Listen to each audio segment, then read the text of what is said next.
Australia and New Zealand are among countries alarmed by negotiations for a security pact between China and the Solomon Islands.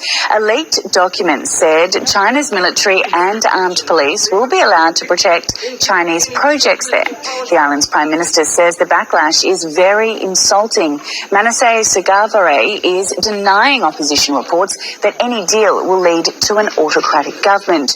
Joining us from Canberra is Michael Shoebridge. He's the Director of the Australian Strategic Policy Institute's Defence Strategy and National Security Program. Michael, thanks for being on the program. The Prime Minister says it's utter nonsense that China's presence in the region is a security threat. Is that true, or does China have an agenda here? Well, Emily, China not only has an agenda, but they have a track record where the PLA, People's Liberation Army, turns up, whether it's in the South China Sea, the Taiwan Straits, or close to Japan.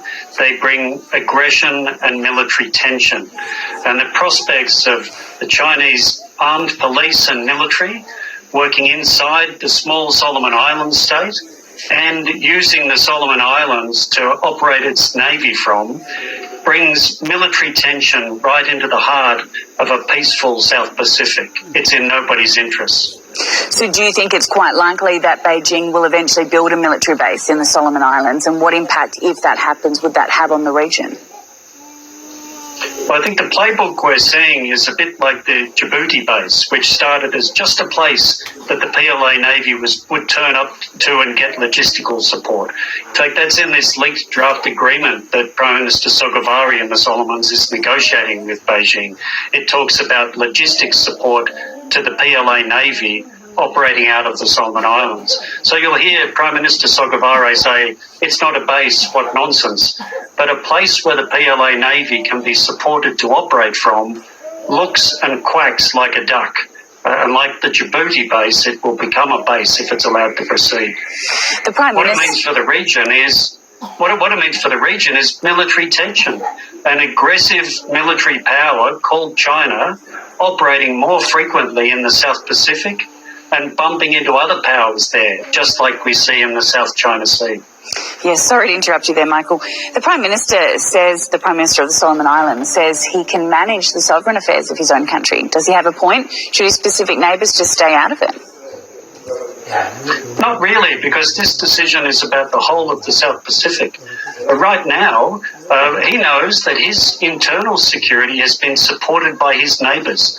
Papua New Guinea and Fiji, along with Australia and New Zealand, answered his request for support just recently. And what he's now doing isn't just about the Solomon Islands security, it's about the broader region. These other countries should have a voice, and he should be listening. He's embarrassed to have this agreement leaked because he's already facing opposition in his own country, as he should be. So what's China's end game here? What does it stand to gain by expanding its security relationship with the Solomon Islands? Well, it wants access to Solomon Islands resources and it wants leverage over its government.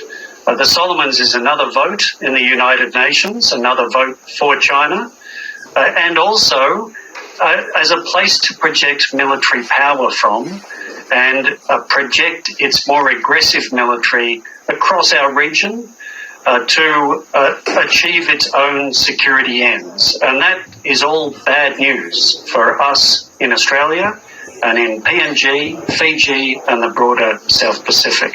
Okay, well, we'll be watching this space closely. Thank you for joining us, Michael Shoebridge, the Director of Australian Strategic Policy Institute's Defence Strategy and National Security Program.